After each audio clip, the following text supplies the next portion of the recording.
মেয়েদের গালে থাপ্পড় মোড়ে কি মজা। নরম গাল, থাপ্পড় মেরে শান্তি। ইচ্ছে করতেছে আরো থাপ্পড় মারি। কিছু বুঝলেন না তো, চলুন ফ্ল্যাশব্যাকে যাই। আর কোনোদিন যেন আমার পেছনে না দেখি। আমি কি কুত্তা যে তোর মতো কুত্তির পিছনে যাব? কি আমি কুত্তি? তুই কুত্তি না হলে কলেজের ছেলেগুলো তোর পিছনে কুত্তার মতো ঘুরঘুর করতো না। তোর মতো লুচ্চার সাথে প্রেম করা আমার সবচেয়ে বড় ভুল হয়েছে। আমি তো লুচ্চাই, সেটা তুই এখন বুঝলি? তোর সাথে কেন যে কথা বলছি, অসহ্য একটা। এখন তো অসহ্য লাগবেই কুত্তি। আমারে কুত্তি বলবি না। তাহলে তোকে কি বলবো, ইরা কুত্তি? আপদ বিদায় হ, তোর সাথে ব্রেকআপ। তুই কি ব্রেকআপ করার কে? আমি করতেছি ব্রেকআপ। আর এই নে তোর ব্রেকআপ গিফট। বলে মুখ থেকে চুইংগামটা বের করে ওর চুলে আটকায় দিলাম। যা, আমি তোকে ভুলে যাব, কিন্তু এই চুইংগামের জন্য তুই আমাকে মনে রাখবি। টাটা XGF বলেই দিলাম দৌড়। এখানে থাকলে হয়তো কপালে কষ্ট ছিল। এই হলো ফ্ল্যাশব্যাক।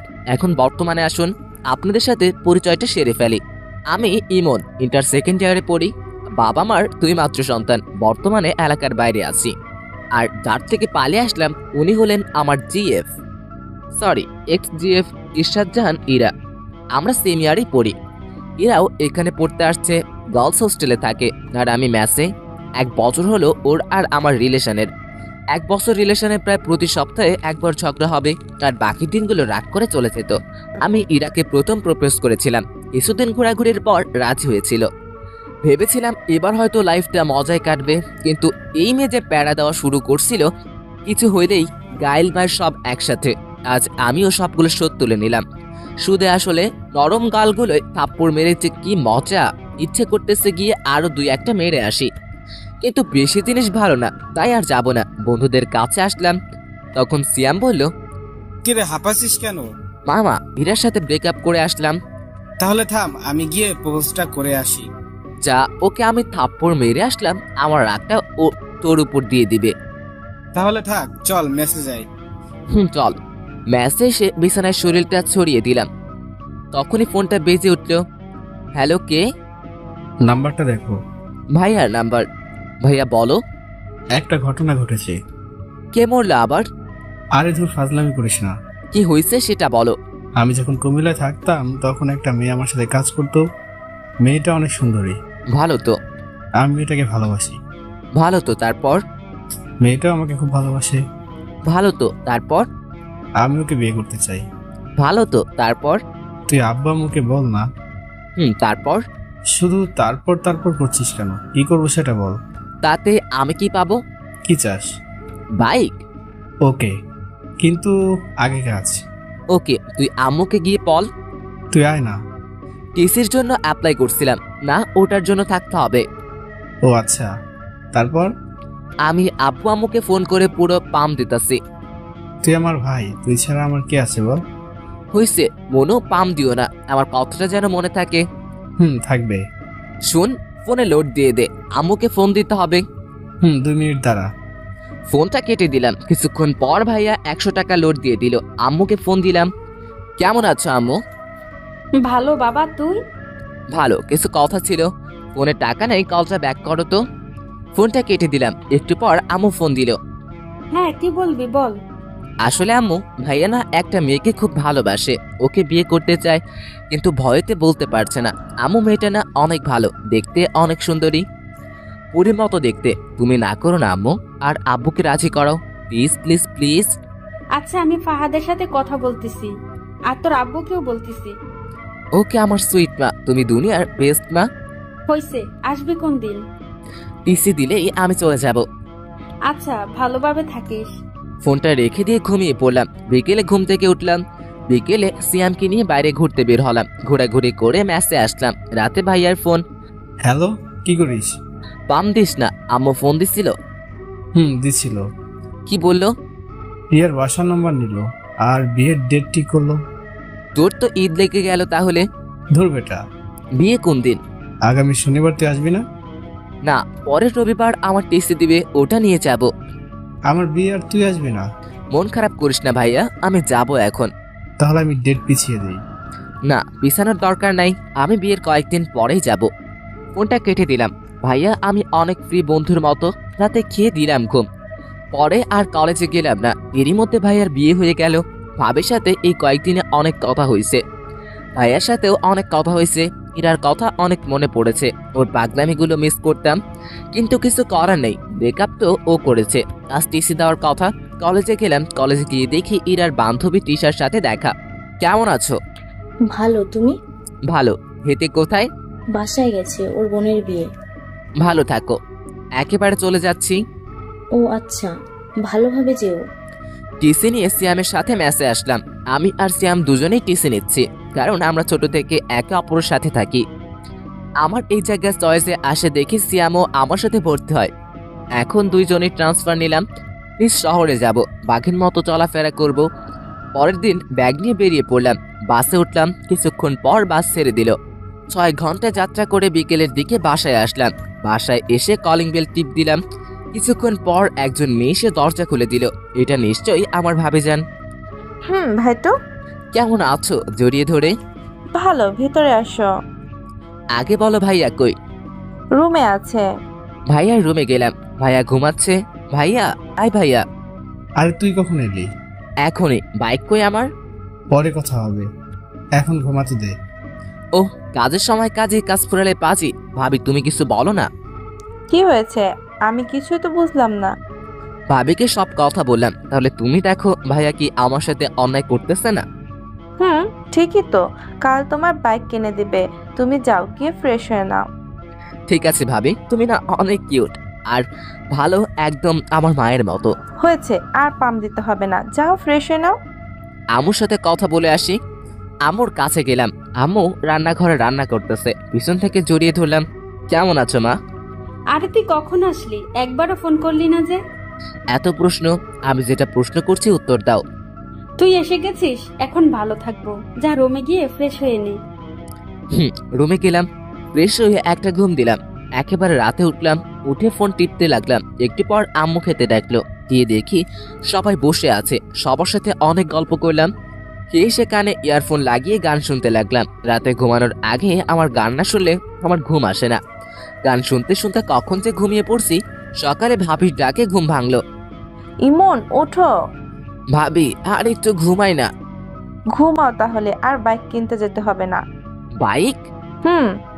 আচ্ছা, আমি 5 মিনিটের মধ্যে আসতেছি। ফোনে বেশি চার্জ ছিল না, তাই হয়তো আমি ঘুমের পরেই বন্ধ হয়ে গেছে। ফোন চার্জে দিয়ে ফ্রেশ হয়ে নিচে গেলাম। নাস্তা করে আমি, ভাবি আর ভাইয়া বেরিয়ে পড়লাম। শোরুমে গিয়ে বাইক কিনলাম। এই নাও চাবি, ঘুরে আসো। আমি চাবিটা নিয়ে ভাইয়ার হাতে দিলাম। বাইকটা তোমাদের দেওয়া, তাই প্রথম তোমরাই ঘুরো, বাসায় দেখা হবে। ভাইয়া প্লাস ভাবি প্রথমে মানতে চাইছিল না। আমি জোর করে ওদের পাঠিয়ে দিলাম। তারপর সিয়ামকে ফোন দিয়ে আসতে বললাম। কিছুক্ষণ পর সিয়াম আসলো। দুজন ঘুরতে লাগলাম। ঘোরাঘুরি করতে করতে মাঠের দিকে গেলাম। তখনই পিছন থেকে কে যেন ডাক দিল। পিছনে তাকিয়ে দেখি মিতু, স্কুল লাইফের ফ্রেন্ড। কি রে, কেমন আছিস? ভালো, তুই? ভালো। কোন দিন আসলি তোরা? কালকে আসছি। চল বসে গল্প করি। 3 জন মিলে মাঠে বসে গল্প করলাম। দুপুরে বাসায় এসে খাওয়া দাওয়া করে দিলাম ঘুম। বিকেলে উঠে বাইরে বেরিয়ে পড়লাম। সন্ধ্যায় বাসায় আসলাম। ভাবি আর ভাইয়ের সাথে বসে অনেকক্ষণ ধরে গল্প করে খাওয়া দাওয়া করলাম। এভাবেই 1 সপ্তাহ কেটে গেল। ভাবির সাথে খুব ভালো সম্পর্ক গড়ে উঠল। ভাবি আমাকে নিজের ভাইয়ের চোখেই দেখে। আমার কোনো বোন আর ভাবির কোনো ভাই না থাকায় ভাবি আমাকে ভাই বলেই ডাকে, কিন্তু আমি ভাবি বলেই ডাকি। এর মধ্যে কলেজে ভর্তি হয়ে গেলাম। ইমন, উঠ, কলেজে যাবি না? হুম কখন কলেজ ছুটি দিবে? হুম কি উঠ না, হলে গায়ে জল ঢেলে দিব। উঠতেছি তো। উঠে ফ্রেশ হয়ে এসে নাস্তা করে বাইকটা নিয়ে কলেজে আসলাম। ক্লাস শেষ করে বাইরে আসলাম, তখনই ভাবির ফোন। কলেজ থেকে ক্লাস করে বের হতেই ভাবির ফোন। হ্যালো ভাবি। ভাই, আমার একটা কাজ করে দিতে পারবি? বলো। আমার বোন আজ আসবে, তুই যদি ওকে একটু স্টেশন থেকে নিয়ে আসতিস। আচ্ছা, কিন্তু আমি চিনবো কেমন করে? ও নীল ড্রেস পরে আছে, একটু তাড়াতাড়ি যা ভাই আমার, ও ওয়েট করে আছে। বলেই ভাবি ফোনটা কেটে দিল। বন্ধুদের থেকে বিদায় নিয়ে স্টেশনে আসলাম। এখানে তো অনেক মেয়ে নীল ড্রেস পরা থাকতে পারে, কিন্তু ভাবির বোনকে চিনবো কেমন করে? কিছুক্ষণ ঘোরাঘুরি করার পর একটা নীল ড্রেস পরা মেয়ে দেখতে পেলাম, কিন্তু মাথা নিচু করে বসে আছে। আমি তার কাছে গেলাম। এইটাই হয় মনে হয়, কিন্তু এইভাবে বসে আছে কেন? এই যে বেয়ান সাহেব, ভিক্ষা করা হলে বাসায় যাই। মেয়েটা মাথা তুলে আমার দিকে তাকালো। মেয়েটাকে দেখে আমার তো শক খেয়ে মারা যাওয়ার অবস্থা। কুত্তা, তুই এখানে? এই কুত্তি, আমি এখানে আমার ভাবির বোনকে নিয়ে আসতে এসেছি, কিন্তু তুই এখানে কেন? আমি আমার বোনের বাসায় এসেছি। তোর বোনের নাম কি? রিয়া। আর দুলাভাই? ফাহাদ। হোয়াট দ্য আরে ফুডা কপাল, শেষমেশ আমার এক্স কিনা আমার ভাইয়ের শালি। পুরোলা ঠাডা ফেলাও আমার উপরে। কি রে, চুপ কেন? কি বলবো, সবই কপাল। চল এখন। আমি কেন যাব তোর সাথে? তোকে এখনো জুতা মারিনি, তোর কপাল। আমার সাথে যাবে কারণ তোর দুর্ভাগ্য বশত তোর বোন আমার ভাবি, আর আমার ভাইয়ের তুই শালি। আমার কথা শুনে ইরার উপর ঠাডা পড়ার মতো অবস্থা। আমি এই বিয়ে মানি না, আমি এক্ষুনি আপুকে বাসায় নিয়ে যাব। তাই নাকি? যা, আমি আমার ভাইয়ের আবার বিয়ে দিব। আমার কথাটা শুনে ইরা চুপ করে রইল। কি, বাসায় যাবেন না ফিরে যাবেন? ইরা ব্যাগটা নিয়ে উঠে দাঁড়ালো আর সামনের দিকে হাঁটা শুরু করলো। ও সামনে হাঁটছে আর আমি পিছনে পিছনে। আমি বাইকের কাছে এসে থেমে গেলাম, কিন্তু ও হাঁটতে থাকলো। এই যে ম্যাডাম, বাইক এখানে। ও পিছনে তাকালো, আবার আমার কাছে আসলো। আমি বাইক স্টার্ট দিলাম, কিন্তু ও দাঁড়িয়েই রইলো। কি হলো, ওঠার ইচ্ছে আছে কি? ইরা কোনো কথা না বলে বাইকে উঠে বসলো। বাসার দিকে যেতে লাগলাম, তখন ইরা বলল, শোন আপু যেন না জানে যে তুই আমাকে চিনিস আর আমাদের সম্পর্ক ছিল। সেটা তুই না বললে আমিই বলতাম। ভালো। বাইক চালাচ্ছিলাম, হঠাৎ করে সাইডে মিরর ইরার চেহারাটা দেখলাম। বাতাসে চুলগুলো উঠছিল আর ইরা ওগুলো হাত দিয়ে ঠিক করছিল। খুব সুন্দর লাগছিল। চুইংগিমার জন্য একটা নতুন হেয়ার কাটিং দিতে পারলি, একটা থ্যাঙ্কসও দিলি না। কুত্তা, ওই দিন যদি তোরে পাইতাম, জানিস আমার চুইংগাম উঠাতে কত কষ্ট হয়েছে। ভালো তো। ইরা আর কোনো কথা বলল না। বাসার সামনে আসতে রাস্তায় মিতুর সাথে দেখা। মিতু দেখার সাথে সাথে ডাক দিল, কই যাস? মার্কেটে যাব একটু। এটা কে? ভাবির বোন। আমাকে একটু মার্কেটে নিয়ে যাবি? তুই দাঁড়া, আমি নামিয়ে দিয়ে আসছি। আচ্ছা, তাড়াতাড়ি আয়। আমি বাইকটা নিয়ে বাসার সামনে আসলাম। ভিতরে যান, আমি আসছি। ইরা কিছুক্ষণ আমার দিকে তাকিয়ে রইল। আমি বাইকটা ঘুরিয়ে চলে আসলাম। মিতুকে নিয়ে মার্কেট করলাম। মার্কেট শেষ করে বাসায় আসলাম। বাসায় এসে ফ্রেশ হয়ে শুয়ে পড়লাম। কিছুক্ষণ পর ভাবি খাওয়ার জন্য ডাকলো। নিচে গেলাম খাওয়ার জন্য। গিয়ে দেখি এরা বসে আছে। আমি ওর সামনে বসে পড়লাম। আমি নিজের মতো খেতে লাগলাম আর ভাইয়া আর ভাবির সাথে কথা বলতে লাগলাম। এরা মাঝে মাঝে আমার দিকে তাকাচ্ছিল, মনে হয় কিছু বলতে চাইতেছিল।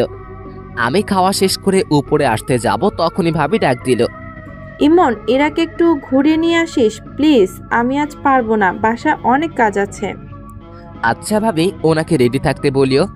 বলে নিজের রুমে চলে আসলাম। বিকেলে বাইকটা বের করে ইরার জন্য অপেক্ষা করতে লাগলাম। আসতে দেরি করছিল দেখে বাইকের হর্ন দিতে লাগলাম। কিছুক্ষণ পর ইরা আসলো। সাদা ড্রেস, কপালে কালো টিপ, খোলা চুল, জাস্ট অসাম লাগছিল ওকে। ইরা আমার সামনে এসে দাঁড়িয়ে গেল। আমি মাথা থেকে হেলমেট নামিয়ে দিলাম। উঠুন। ইরাকে নিয়ে বাইকে ঘুরতে লাগলাম। হঠাৎ করে ফোনটা বেজে উঠলো। বাইকটা থামিয়ে ফোনটা বের করলাম। বের করে দেখি মিতুর ফোন। হ্যালো। কই তুই? পার্কের পাশের রাস্তায়। পার্কে আয়, আমি ওয়েট করছি। আচ্ছা দাঁড়া। ফোনটা রেখে দিয়ে পার্কে গেলাম। গিয়ে দেখি মিতু বসে আছে। আমি বাইকটা রাখলাম আর ইরাকে বললাম, আপনি এখানে বসুন, আমি আসছি। আসলে আমি এখানে এসেছি ইরাকে জ্বালানোর জন্য না হলে আসতাম না। আমি ভালো করেই জানি ইরা আমাকে এখনো খুব ভালোবাসে, কিন্তু প্রকাশ করে না। আমি মিতুর পাশে গিয়ে বসলাম, ওর সাথে কথা বলতে লাগলাম। এদিকে ইরা একাই বসে আছে আর ভাবতেছে, কুত্তাটা কোনো দিন ভালো হবে না। এই জন্যই ওর সাথে আমার রিলেশনটা ভাঙলো। ইচ্ছে করছে গিয়ে মাথা ফাটিয়ে দেই। কিরকম কাছে গিয়ে বসে আছে কুত্তা, লুচ্চা বজ্জাত। ইরা ইমনকে যে ইচ্ছে করে গালি দিতে লাগলো। ইমন আর মিতু কথা বলতেছিল। হঠাৎ করে মিতু ইমনের কাঁধে ওর মাথাটা রাখলো। সেটা দেখে ইরার রাগ চরম সীমানায় পৌঁছে গেল। ইরা ইমনের বাইকটাতে একটা লাথি দিল, বাইকটা নিচে পড়ে গেল। আমি পিছন থেকে একটা শব্দ পেয়ে পিছনে তাকিয়ে দেখি বাইকটা নিচে পড়ে আছে। আমি লাফ দিয়ে উঠে বাইকটার কাছে আসলাম। ও খোদা, আমার নতুন বাইক! ইরা তখন সাইড থেকে একটা লাথি দিয়ে বাইকের পিছনের ইন্ডিকেটর মারলো। সাথে সাথে ওটা ভেঙে পড়ে গেল। ওই খাড়া খাড়া, আমার নতুন বাইকের ভাঙার সাহস কেমন হয় তোর কুত্তি? কুত্তা, তোর বাইকেরও ভাঙবো আর তোকেও। বলেই আমার পায়ে লাঠি দিয়ে মারলো। এত জোরে মেরেছে যে পায়ে লাগার সাথে সাথে ব্যথা শুরু হয়ে গেল। আরে আরে লাগছে তো, একে তো আমার বাইক ভাঙছস, তার উপর আমাকে মারলি, আজ তোকে ছাড়বো না, আমাকে মারা, আজ তোকে ছাড়বো না। বলেই ওর হাতে লাঠিটা নিয়ে ফেলে দিলাম। ওর কোমরে এক হাত দিয়ে ওকে টান দিয়ে নিজের কাছে নিয়ে আসলাম। ইরা সারার জন্য ছটফট করছে। কুত্তা ছাড় আমায়। আমি ওর ঠোঁটে হাত দিয়ে চুপ করতে বললাম। ইরা ঠোঁটের কাছে ঠোঁট নিয়ে গেলাম। ইরা বড় বড় চোখ করে আমার দিকে তাকালো। ওর আরো কাছে যেতে নিজের চোখ বন্ধ করে ফেললো। তখন ইরা মনে মনে বলল, ইমনের এমন কাজে আশায় কেমন জানি ভেতরে একটা অন্যরকম ভালো লাগা কাজ করতে লাগলো, তাই নিজের চোখ বন্ধ করে ফেললাম। আমি ওর ঠোঁটের কাছে ঠোঁট নিয়ে গেলাম। ওর নিঃশ্বাসের শব্দ স্পষ্ট শুনতে পাচ্ছিলাম। ওর কাছে যাওয়া, ও আরো জোরে নিঃশ্বাস নিতে লাগলো। ওর ঠোঁটগুলো যেন আমাকে টানতে লাগলো। ওর ঠোঁটগুলো গোলাপের পাপড়ির মতো লাগছিল। আমি ওর ঠোঁটের সাথে ঠোঁট মিলিয়ে দিলাম। ইরাকে কিস করার সাথে সাথে ও চোখ খুলে ফেললো। তখন ইরা মনে মনে বলল, ইমন কিস করার সাথে সাথে কেমন যেন একটা ভালো লাগা অনুভূতি কাজ করতে লাগলো। প্রথমে কিছুটা ভয় পেয়েও গেছিলাম। 3 মিনিট পরে ইরাকে ছেড়ে দিলাম। দুজনে হাঁপাতে লাগলাম। আজ প্রথম ইরাকে কিস করলাম।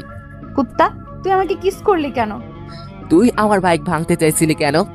আমার ইচ্ছে হয়েছে, আমি ভাঙছি। আমারও ইচ্ছে হয়েছে, আমি কিস করছি। কেন, আমার ঠোঁট কি তোর বাপের সম্পত্তি? না, আমার ভাবির সম্পত্তি। তাই দেখে তুই আমাকে কিস করবি? সেটা আমার বাইক ভাঙচুর করার আগে ভাবা দরকার ছিল। ইরা আর কোনো কথাই বলল না। মিতুর কথা মনে পড়তেই আমি মিতুর কাছে আসলাম। মিতু ফোন টিপতেছে। তাহলে পিছনে কি হয়েছে ও হয়তো দেখেনি। তখন মিতুকে জিজ্ঞেস করলাম, কিরে কি করিস? তুই কই গেলি তখন? একটা কাজ ছিল, বাসায় যাব, চল। চল। মিতুকে বিদায় দিয়ে ইরার কাছে আসলাম। ইরা গাছের সাথে হেলানি দিয়ে দাঁড়িয়ে আছে। আমি বাইকটা তুলে স্টার্ট দিলাম। ইরা পিছনে এসে বলল, ইরার সাথে লজ্জায় কোনো কথা বলার ইচ্ছে হচ্ছে না। কেমন করে কি যে হয়ে গেল। ইরা ভাবতে লাগলো, ইমন কি তাহলে এখনো আমাকে ভালোবাসে? আমি তো এখনো ওকে ভালোবাসি, কিন্তু কুত্তাটা বুঝলে তো সব সময় ওর লুচ্চামি করতেই লাগবে। মনে হচ্ছে গলা টিপে মেরে ফেলি বাদরটাকে। আমি নিজেও ভাবতে পারিনি ইমন আমাকে কিস করবে। এসব ভাবতে ভাবতে ইরার ঠোঁটের কোণে একটা মুচকি হাসি ফুটে ওঠে। দুজনে বাসায় আসলাম। ওকে নামিয়ে দিয়ে বাইকটা রাখলাম। তারপর নিচের রুমে গেলাম। ফ্রেশ হয়ে শুয়ে পড়লাম। কিছুক্ষণ পর আম্মু খেতে ডাকলো। গিয়ে দেখি ইরা বসে আছে। আম্মু, ভাইয়া আর আব্বু কই? ওরা আসেনি, তোরা খেয়ে নি। ইরা আমার সামনে বসে আছে। দুজনে মাথা নিচু করে খেতে লাগলাম। ভাবি আসলো। কি রে ইরা, কেমন ঘুরলি? ভালো আপু, জায়গাটা অনেক সুন্দর। আচ্ছা খেয়ে নে। আমি খেয়ে নিজের রুমে চলে আসলাম। রাতে ঘুম ধরছিল না, তাই ছাদে গেলাম। একটু পর মিতুর ফোন আসলো। কি রে, কি করছিস? এই তো ছাদে দাঁড়িয়ে আছি। শুয়ে আছি। মিতুর সাথে কথা বলতে লাগলাম। তখন ইরা ছাদে এসে দেখে ইমন কার সাথে যেন খেসে এসে কথা বলতেছে।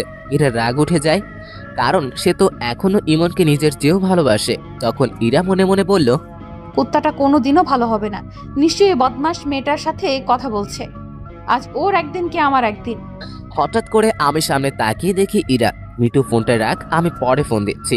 আচ্ছা। মিতু ফোনটা কেটে দিল। ইরা আমার কাছে আসলো। কার সাথে কথা বলছিলি? মিতুর সাথে। এরপর থেকে যেন ওই ডাইনির সাথে কথা বলা আর দেখা করা না দেখি, বলে দিলাম। কেন, কথা বললে কি করবা?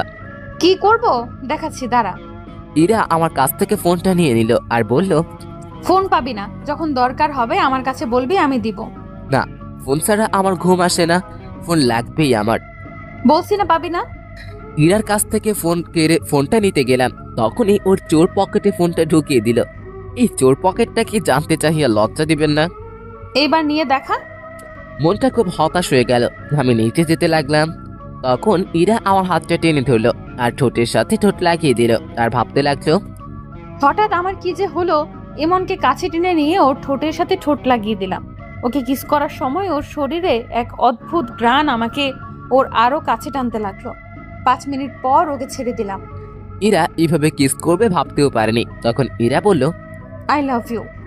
বলেই ইরা দৌড়ে নিচে চলে গেল। আমি নিজের রুমে চলে আসলাম। শুয়ে শুয়ে এতক্ষণ কি হলো সেটাই ভাবতে লাগলাম। সবকিছু মাথার উপর দিয়ে যাচ্ছিল। নিজে ব্রেকআপ করলো, আবার নিজেই আই লাভ ইউ বললো। আমার সাথে মজা নেওয়া, এবার দেখাবো মজা। যদি কাঁদিয়ে না ছেড়েছি তাহলে আমার নাম ইমন না। সব প্ল্যান ভাবতে ভাবতে ঘুমিয়ে পড়লাম। সকালে মনে হলো কে যেন আমার দিকে তাকিয়ে আছে। চোখ খুলতেই দেখি ইরা। কি ব্যাপার, আপনি এখানে? আপনি কাকে বলছো? আপনাকে? মজা নেওয়া বাদ দে, মায়ের খাবি কিন্তু। অচেনা কাউকে তো আপনি করেই বলতে হয়। ফাইজলামি বাদ দে, নিচে আয়, আপু নাস্তা করতে ডাকতেছে। বলেই ইরা নিচে গেল, কিছুটা রেখে গেছে। আমি ফ্রেশও নিচে গেলাম। সবাই টেবিলে বসে আমি ইরার মুখোমুখি চেয়ারে বসলাম। খাওয়ার মধ্যেই ইরা পায়ের উপর পা উঠে দিল। আমি ওর দিকে তাকাতেই ও মুচকে একটা হাসি দিল। আমি টেবিল থেকে প্লেট নিয়ে উঠে সোফায় গিয়ে বসলাম। তখন ভাবি বলল, কিরে ওখানে গিয়ে বসলি কেন? টিভি দেখতে দেখতে খাবো। তারপর সবাই খাওয়া শেষ করে যে যার মতো চলে গেল। ভাবি আর আম্মু রান্নাঘরে গেল। ইরা আমার পাশে এসে বসলো। আমি ওর দিকে না তাকিয়ে টিভি দেখতে লাগলাম। একটু পর ইরা আমার দিকে চেপে আসলো। আমি একটু সরে বসলাম, ও আরো চেপে আসলো। ধীরে ধীরে আমি একেবারে সোফার কোণায় চলে আসলাম। ইরা আমার শরীরের সাথে চেপে বসে আছে। আমি ওর দিকে তাকালাম, ও টিভির দিকে তাকিয়ে মুচকি হাসি দিচ্ছে। এই যে শুনছেন? কিছু বলবা? না, কিছু বলবো না। এমন ভাব করছে যেন কিছুই বুঝে না। ধুর, এখানে আর থাকবোই না। যেই উঠতে যাবো, ইরা আমার হাত ধরে আবার সোফায় বসিয়ে দিল আর আমার কোলে বসে পড়ল। আরে কি হচ্ছে? আম্মু ভাবি কেউ দেখে ফেলবে তো। দেখলে দেখুক, আমার কি। এখন চুপ থাকো, টিভি দেখতে দাও। ধুরবাল, ভালো লাগে না। না পারছি উঠতে, না পারছি বসে থাকতে। মুটকিটার ভরে তো পা ব্যথা করে গেল। আর একবার মুটকি বললে গলা টিপে মেরে ফেলবো। শুনলো কেমনে? হঠাৎ করে ভাবির আওয়াজ পেলাম। আমি ভয় পেয়ে ইরাকে ধাক্কা মারলাম। ইরা মেঝেতে পড়ে গিয়ে জোরে চিল্লানি দিল। ওর চিল্লানি শুনে ভাবি রান্নাঘর থেকে চলে আসলো আর বলল, কিরে নিচে বসে আছিস কেন? বসে নেই, পড়ে গেছি। কেমন করে পড়লি? এই রে, এবার যদি বলে দেয় আমি ধাক্কা মেরে ফেলে দিছি, তখন আমি ভাবিকে বললাম, পা পিছলে পড়ে গেছে ভাবি। ও যা, রুমে গিয়ে রেস্ট নে। তখন ইরা ভাবিকে বলল, তোর কি তারছিরা? দেখতে পারতেছিস না, উঠতে পারতেছি না, রুমে যাব কেমন করে? ইমন ভাই তুই একটু রুমে দিয়ে আয় না, আমাকে রান্নাঘরে যেতে হবে। না ভাবি, আমি পারবো না। যা না ভাই একটু, তুই তো আমার সুইট ভাই। হইছে হইছে, আর মাখন মারতে হবে না, আসুন। ইরার দিকে হাত বাড়িয়ে ইরা হাত ধরে উঠতে গিয়ে আবার বসে পড়ল। কি হলো? উঠতে পারছি না। তাহলে কেমনে নিয়ে যাব? কোলে করে নিয়ে যাও। না, পারবো না। তখন ভাবি বলল, আচ্ছা আচ্ছা ঠিক আছে। ভাবি রান্নাঘরে চলে গেল। আমি ইরাকে কোলে তুলে নিলাম। ইরাকে মুসকি মুসকি হাসছে। আমি ওকে ওর রুমে নিয়ে গেলাম। ও আমার গলা জড়িয়ে ধরেছিল। ওকে বিছানায় শুয়ে দিয়ে উঠতে যাব, কিন্তু ও আমাকে জড়িয়ে ধরে রইল। কি হলো, ছাড়েন? না, আগে পাপ্পি দাও, তারপর ছাড়বো। না, পারবো না। তাহলে আমিও ছাড়বো না।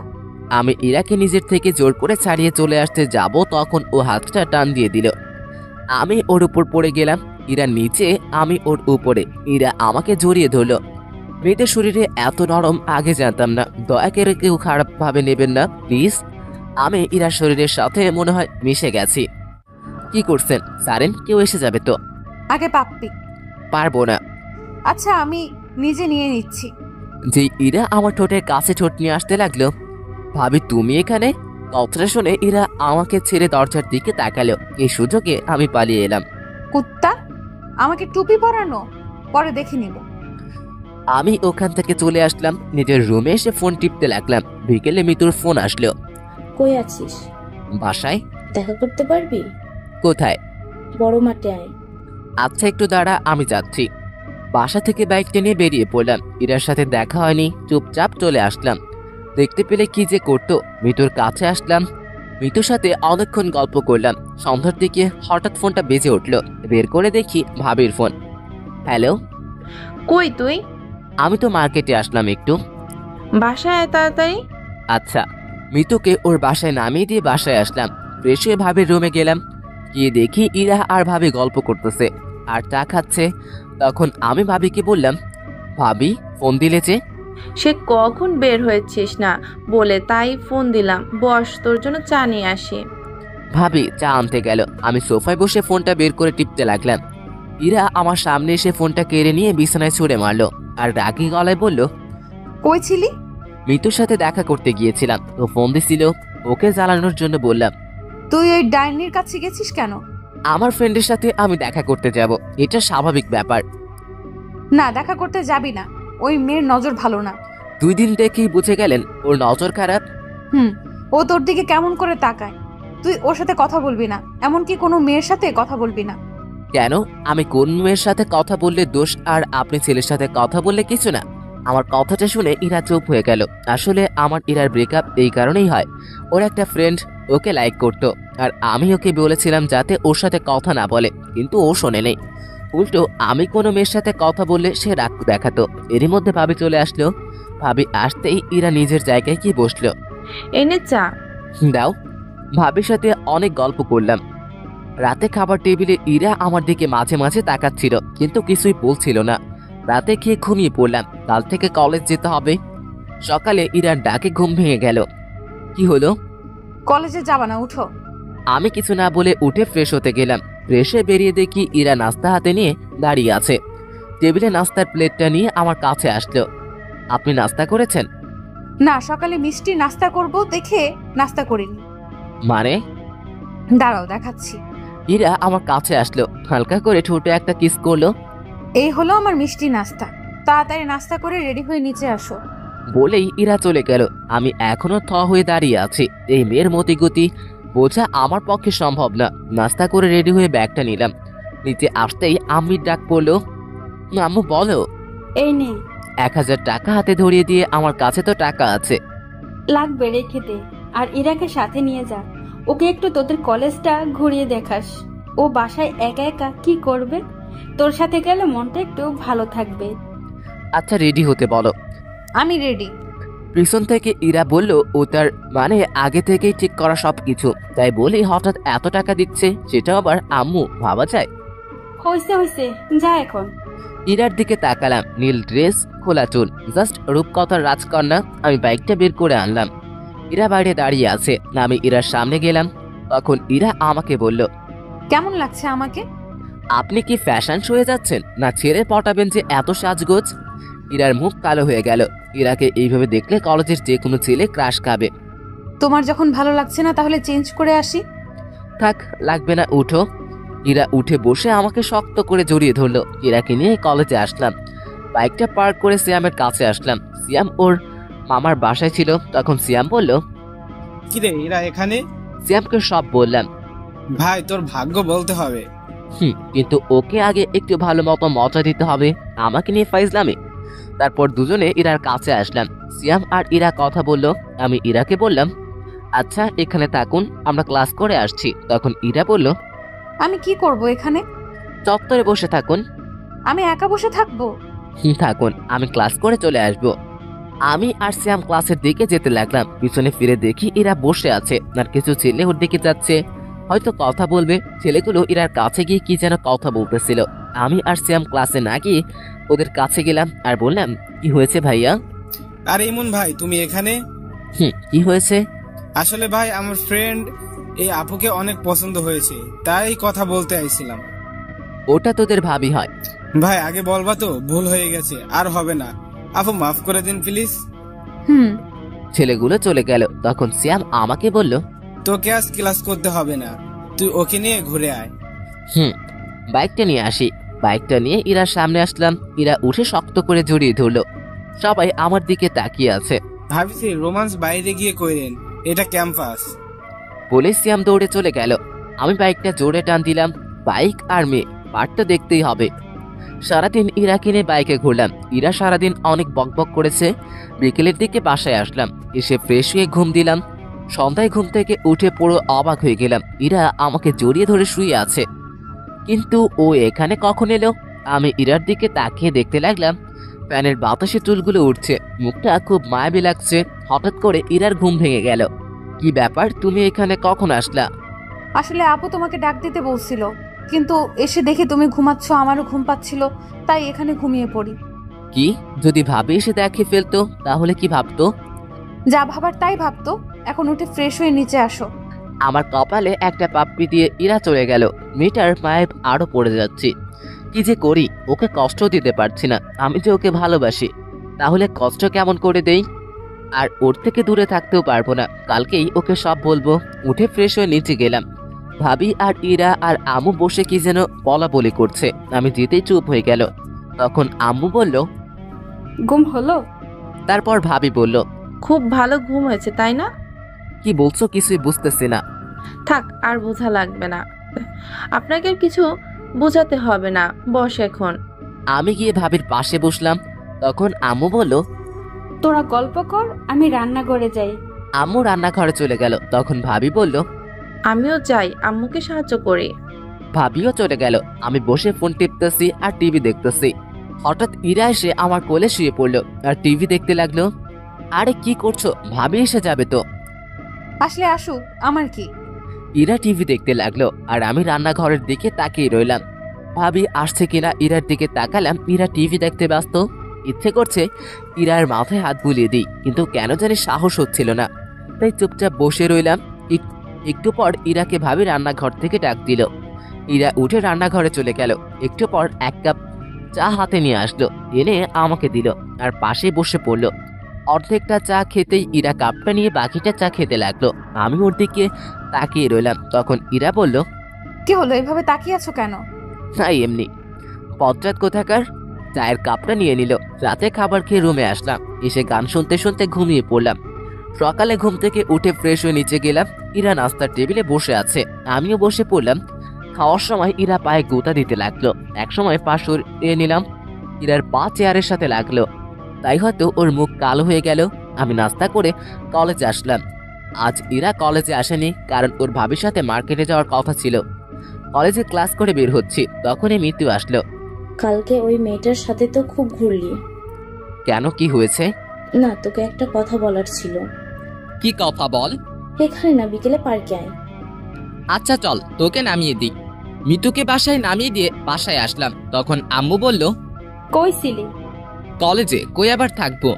তোর বাইকের পেছনে মেয়েটা কে ছিল? ও, ওটা আমার ফ্রেন্ড হয়। আর কোনোদিন যেন কোনো মেয়েকে বাইকের পেছনে নেওয়া না দেখি, আর কোনো মেয়ের সাথে প্রেম টেম করা যেন না শুনি। আম্মু, আমার রুমে চলে আসলাম। এসে দেখি ইরা আমার বিছানায় বালিশে মুখ লুকিয়ে কান্না করছে। কি ব্যাপার, তুমি এখানে আর কান্না করতেছো কেন? ইরা কান্না করেই যাচ্ছে। আমি ওর কাছে গিয়ে ডাক দিলাম, তো উঠে সোজা আমার শার্টের কলার ধরলো। তোকে না বলেছিলাম ওই মেয়ের সাথে কথা বলবি না, কিন্তু তুই তো ওই ডাইনির সাথে বাইকে ঘোরাঘুরি করতেছিস। বলেই ইরা কান্না করতে লাগলো। আরে আমি তো ওকে বাসায় নামিয়ে দিতে গিয়েছিলাম। তোকে বাসায় নামিয়ে দিতে হবে কেন? ওর কি হাত পা নেই? ও চলতে পারে না? রিক্সায় যাবে, অটোতে যাবে, তোর বাইকে কেন? আর নিব না, হইছে এবার কলার সারও লাগছে। ইরা আমাকে টান দিয়ে বিছানায় নিয়ে আসলো আর বুকের উপরে মাথা রেখে শুয়ে পড়লো। চুপচাপ থাকবি, আমাকে শুয়ে থাকতে দে। ঠিক আছে, সারাদিন না খেয়েছিলাম, এখনো না খেয়ে শুয়ে থাকি। ইরা আমার মুখ তুলে তাকালো, তারপর আমার কাছে এসে ঠোঁটের সাথে ঠোঁট লাগিয়ে দিয়ে চুষতে লাগলো।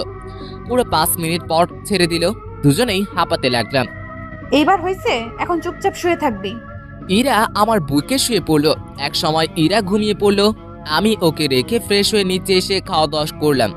তখন আমি ভাবিকে বললাম, ভাবি আমি তোমার ঘরে গিয়ে ঘুমালাম। কেন, তোর ঘরে কি হয়েছে? তোমার বোন শুয়ে আছে। তাতে কি হয়েছে? তুই ও ওই ঘরে গিয়ে ঘুমা। কি বলছো জাতা? আচ্ছা আচ্ছা, তুই আমার ঘরে গিয়ে শুয়ে পড়। আমি ভাবির ঘরে গিয়ে শুয়ে পড়লাম। বিকেলে ঘুম থেকে উঠে দেখি ইরা আমার বুকের উপর মাথা রেখে শুয়ে আছে। কি মেয়ে রে বাবা! আমি ইরাকে ডাক দিলাম। একটু পর ইরার ঘুম ভাঙলো। চোখ মুখে ঘুমের ছাপ কম, রাগেরটাই বেশি। এভাবে তাকিয়ে আছো কেন? তোকে কি বলেছিলাম? আমার তো খিদে লাগছিল, তাই উঠে আসছিলাম। তারপরে কেন আমার পাশে গিয়ে শুয়ে পড়লি? ভাবি বলল যে তুমি আমার রুমে শুয়ে আছো, তাই আমি যেন তার রুমে শুয়ে পড়ি। তাই আমি এখানে এসে শুয়ে পড়ছিলাম। দোষ করছে আবার বড় বড় কথা। এখন চলো, আমাকে ঘুরতে নিয়ে যাবে। কিন্তু আম্মু যে বাইকে মেয়ে উঠাতে মানা করেছে। সেটা অন্য মেয়ে উঠাতে মানা করছে, আমাকে না। কেন? তোমার আম্মুকে গিয়ে বলো। আমি কি জানি? আমি রেডি হতে গেলাম। ইরা রেডি হতে গেল। আমি আম্মুর কাছে গেলাম। আম্মু, আমি কি ইরাকে বাইকে নিব? শুধু ইরাকে নিবি, আর ওকে যদি না নিস তাহলে তো বাইক চালানো বন্ধ। দূর, কিছুই বুঝি না। কি বলো? তোমরা বাইকটা বের করে দাঁড়িয়ে রইলাম। একটু পর ইরা এসে উঠে আমাকে শক্ত করে জড়িয়ে ধরলো। দুজনে পার্কের দিকে গেলাম। ইমন, গাড়ি দাঁড় করাও, আমি আইসক্রিম খাবো। আমি গাড়ি দাঁড় করিয়ে ওকে আইসক্রিম কিনে দিলাম। তুমি এখানে একটু দাঁড়াও, আমি ভিতর থেকে আসছি। আচ্ছা, তাড়াতাড়ি আসো। আমি পার্কের ভিতরে এসে দেখি মিতু বসে আছে। আমি ওর পাশে গিয়ে বসলাম। কিরে, কখন এলি? একটু আগে, বস। না বসবো না, কি বলবি বল, আমাকে একটু তাড়াতাড়ি যেতে হবে। I love you. আমি সত্যি সত্যি তোকে অনেক ভালোবাসি রে, আমাকে ফিরিয়ে দিস না প্লিজ। মিতুর কথা শুনে আমি তো পুরাই থ হয়ে গেলাম। তখনই কে যেন আমাকে টান দিয়ে মিতুর থেকে আলাদা করে দিল। পিছনে তাকিয়ে দেখি ইরা ঠাস ঠাস ঠাস করে 2-3টা পড়ে গেল গালে, মাথাটা ঝিমঝিম করছে। কুত্তা, তোর এই কাজ অন্য মেয়ের সাথে লটর পটর করা। তখন ইরাকে মিতু বলল, এই তুমি আমাকে মারলে কেন? আমি এখানে তোমার সাথে কথা বলছি না, চুপ থাকলে ভালো হয়। মানে কি বলতে চাচ্ছ তুমি? তুমি কোন সাহসে আমাকে মারলে? ইরা মিতুকে চড় মেরে বসলো। আমি তো দেখেই অবাক। বলছিলাম না চুপ থাকতে। ইরাকে সাইডে নিয়ে আসলাম। তুমি ওকে মারলে কেন? তুই ওকে জড়িয়ে ধরেছিলি কেন? ভেবেছিলাম আমার ভালোবাসা দিয়ে তোমাকে আবার কাছে টেনে নেব, কিন্তু আমি ভুল ছিলাম। তুমি হয়তো আমাকে আর ভালোবাসো না। আসলে আমি পাগল। কেন যে ভেবেছিলাম তুমি হয়তো আমাকে আগের মতো ভালোবাসো, তাই তো তোমার কাছে নিজের ভালোবাসাটা জাহির করতে গেছি। হয়তো আমার কপালে তোমার ভালোবাসা নেই। আসলে আমার মতো মেয়েকে হয়তো ভালোবাসার যোগ্য নয়। পারলে ক্ষমা করে দিও। ইরা কাঁদতে কাঁদতে মিতুর কাছে আসলো আর বলল, আপু, পারলে আমাকে ক্ষমা করে দিয়েন। আসলে আমি এতদিন একটা ভুল ধারণা নিয়ে বেঁচেছিলাম, সেটা আজ ভেঙে গেল। আসলে কি জানেন, কাউকে ভালোবাসাটা সহজ, কিন্তু বিপরীত মানুষটার ভালোবাসা পাওয়াটা অনেক সময় কঠিন হয়ে যায়। আবার সম্ভব হয় না, যেটা আজ আমার থেকে হয়তো কেউ ভালো বুঝবে না। ইমন খুব ভালো ছেলে, আপনাকে অনেক ভালো রাখবে। মাঝে মাঝে শয়তানি করে, কিন্তু জানেন কি, ওর এটাই আমাকে বেশি টানে। আপনি হয়তো ভাবছেন আমি এসব কেন বলছি। আপনি হয়তো এটাও ভাবছেন যে ইমনকে আমি আপনার থেকে কেড়ে নেব। সেটা নিয়ে ভাববেন না। আমি আপনাদের পথের কাঁটা হব না। ভালো থাকবেন। আর রাগের মাথায় তখন আপনাকে অনেক কিছু বলে ফেলেছি, পারলে মাফ করে দিন প্লিজ। কথাটা বলে ইরা ওখান থেকে কান্না করতে করতে চলে আসলো। আমি বাইক নিয়ে ইরার পিছনে পিছনে বাসায় আসলাম। ইরা ওর রুমে ঢুকে গেল। আমি নিজের রুমে গিয়ে শুয়ে পড়লাম। তোর কি করতে গেলাম আর কি হয়ে গেল, আমাকে ইরাকে বলতে হবে সত্যিটা। আমি ইরার রুমের সামনে গিয়ে দাঁড়ালাম। ভিতর থেকে কান্নার শব্দ শুনতে পেলাম। ইরা হয়তো কাঁদছে, নিজেকে কেমন যেন অপরাধী মনে হচ্ছে। আমি ইরাকে ডাকতে শুরু করলাম, কিন্তু ইরা দরজা খুললো না। আমি দরজা ধাক্কাধাক্কি করতে লাগলাম। ইরা দরজা খুললো। তখন ইরা বলল, প্লিজ আমায় একটু একা থাকতে দিন। যদি আপনি আরেকবার এভাবে এসেছেন, তাহলে আমি এক্ষুনি এই বাসা ছেড়ে চলে যাব। কথাটা বলেই ইরা দরজা বন্ধ করে দিল। আমি রুমে চলে আসলাম। একটু পর ভাবি খাওয়ার জন্য ডাকলো। গিয়ে দেখি ইরা নেই। তখন আম্মু বলল, ইরার সাথে তোর কি হয়েছে? কই কিছু হয়নি তো। তাহলে ও কান্না করছে কেন? আমি আর কিছুই বললাম না, মাথা নিচু করে রইলাম। খেতে ইচ্ছে করছিল না, তাই না খেয়ে নিজের রুমে চলে আসলাম। চোখ বন্ধ করে শুয়ে আছি। একটু পর মাথায় কারো হাতের স্পর্শ পেলাম। চোখ খুলে দেখি ভাবি। আমার ভাইটার বুঝি মন খারাপ? না ভাবি, এমনি ভালো লাগছে না তাই। আমাকে বুঝি বলা যাবে না, তাই না? আসলে তেমন কিছু না, মাথাটা খুব ব্যথা করছে তো তাই খুব খারাপ লাগছে। তুই চিন্তা করিস না, আমি সব ঠিক করে দিব। তুই এখন ঘুমা। কথাটা বলেই ভাবি চলে গেল। আমি চুপ করে শুয়ে রইলাম। চোখে ঘুম নেই। চোখ বন্ধ করলেই ইরার হাসি মুখটা সামনে আসছে। যে করেই হোক ওকে আমাকে পেতেই হবে। ওকে আর আমার থেকে দূরে যেতে দিব না। চিৎকার করে বলতে ইচ্ছে করছে, ইরা আমি তোমাকে ভালোবাসি। কাল যে করেই হোক ওর থেকে ক্ষমা চাইতে হবে। দরকার পড়লে ওর পায়ে পড়বো, কিন্তু ওকে নিজের থেকে দূরে যেতে দিব না। সারা রাত ঘুম হয়নি। ভোর রাতে ঘুমিয়ে পড়লাম। সকালে ঘুম থেকে উঠে ফোনটা হাতে নিয়ে দেখি 11টা বাজে। আমি তাড়াতাড়ি করে ইরার রুমে গেলাম। গিয়ে দেখি রুম ফাঁকা। ইরার জামা কাপড় কিছুই নেই। আমি দৌড়ে নিচে আসলাম।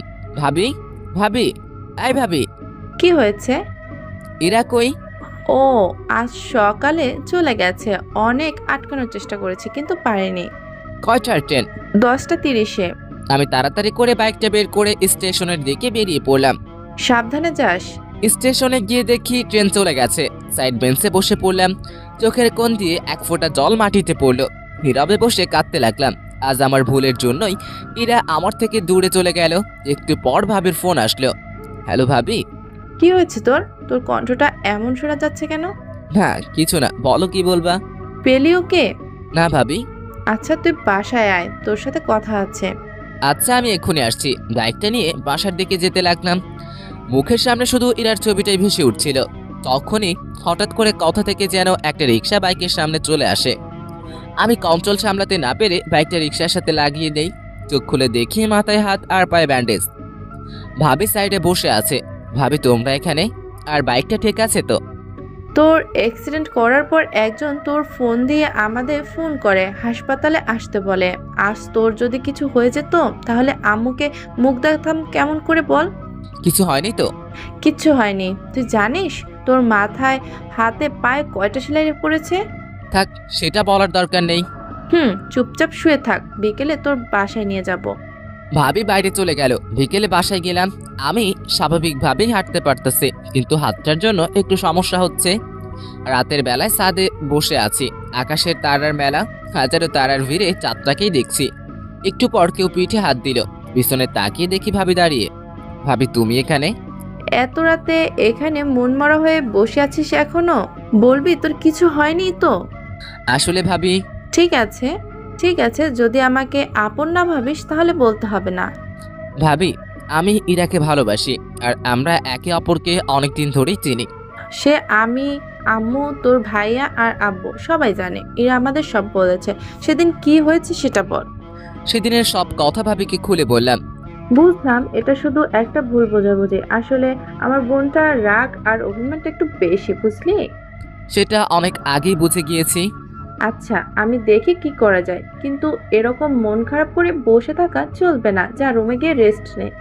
এভাবে 5 দিন কেটে গেল। মাথা হাত পায়ের সেলাই খুলে ফেললেও দাগগুলো রয়ে গেছে। সকালে ভাবির ডাকে ঘুম ভাঙলো।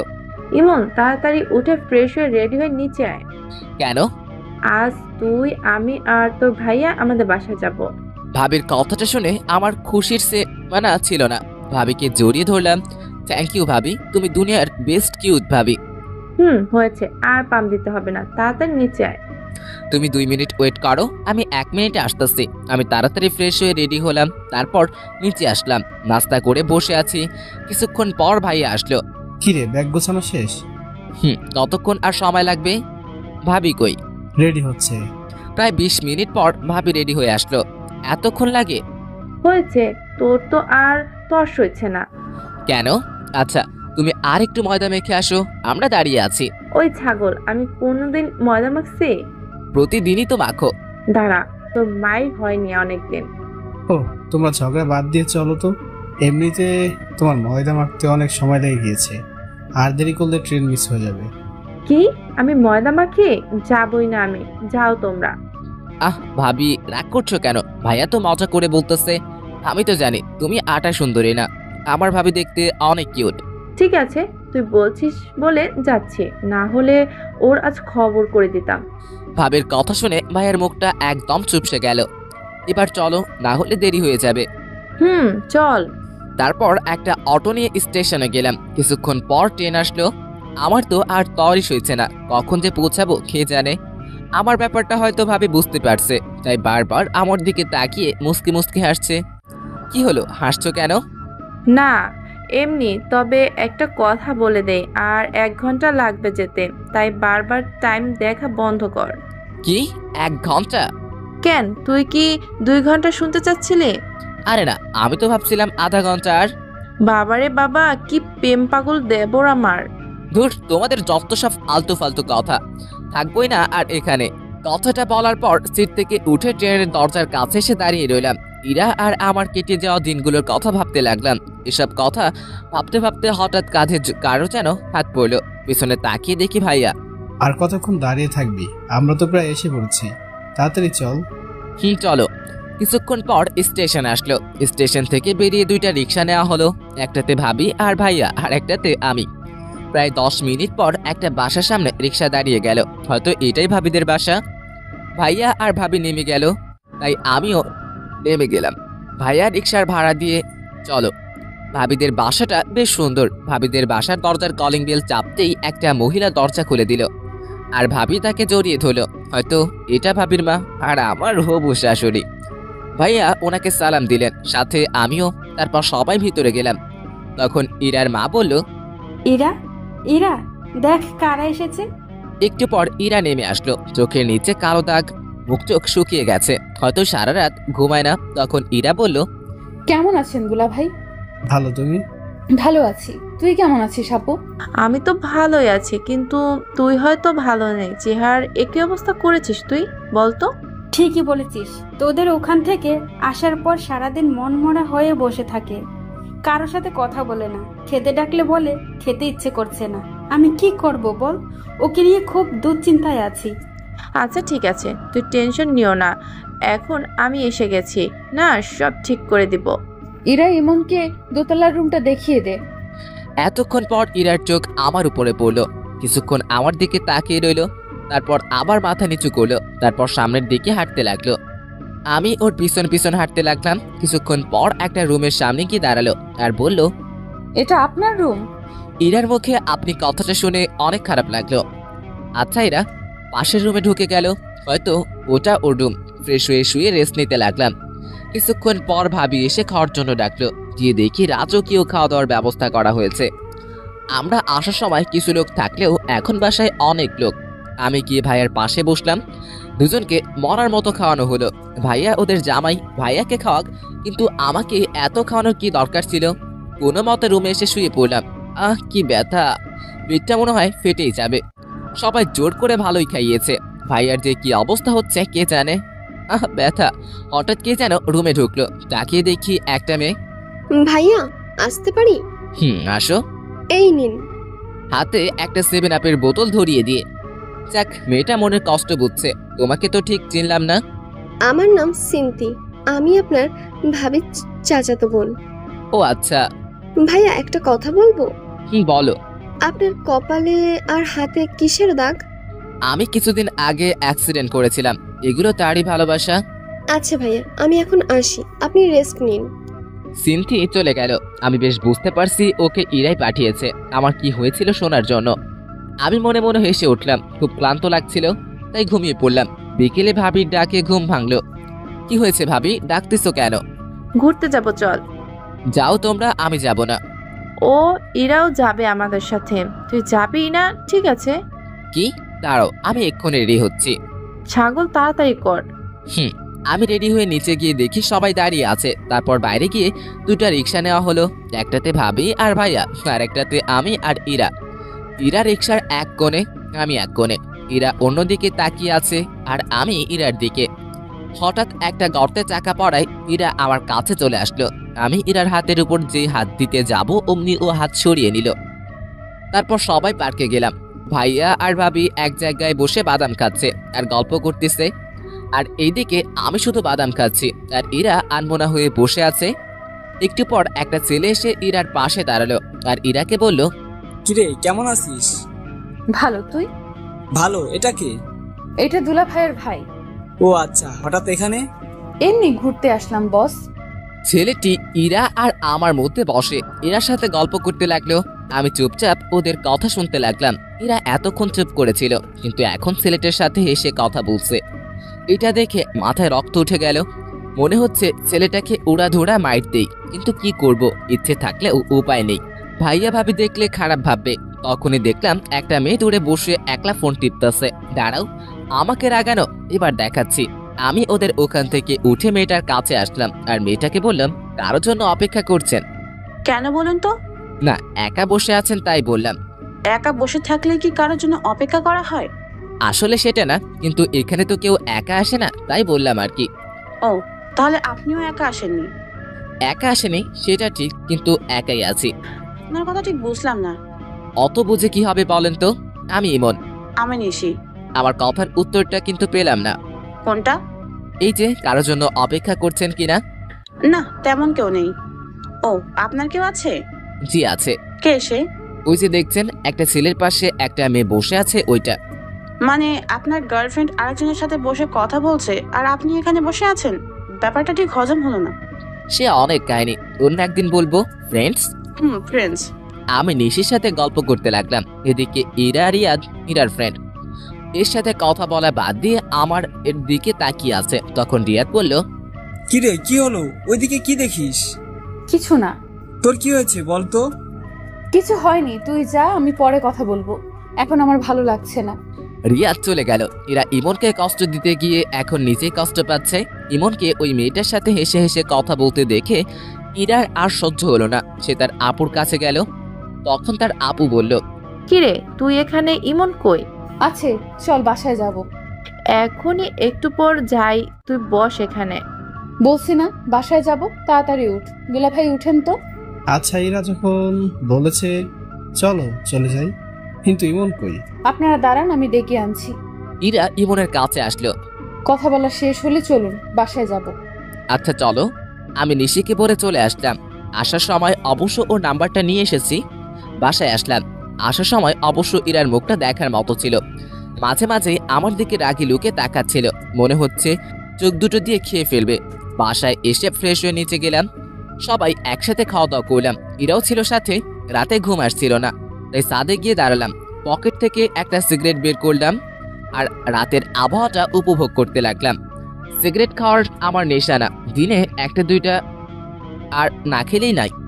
হঠাৎ একটু পর কারো পায়ের আওয়াজ পেলাম, সিগারেটটা লুকিয়ে ফেললাম। ইরা ছাদে উঠল, সিগারেটটা দূরে ফেলে দিতে চাইলাম, কিন্তু দিলাম না, দেখিও কি করে। ইরা ছাদের এক কোণে চলে গেল, আমি ওখানে দাঁড়িয়ে সিগারেট খেতে লাগলাম। তখন ইরা বলল, এটা কি আপনার বাসা যে এখানে সিগারেট খাচ্ছেন? না কেন, এখানে সিগারেট খাওয়া বারণ নাকি? হ্যাঁ বারণ, আর এই ছাদে যার তার আসাও এলাও না। এক্ষুনি নেমে যান। তাহলে আমি যার তার মধ্যে পড়ি? হ্যাঁ, আমার তো সেটাই মনে হয়। ও ভালো তো, কথায় ভালোই বিষ টালতে শিখে গেছো। যাই হোক, আমি নেমে যাচ্ছি।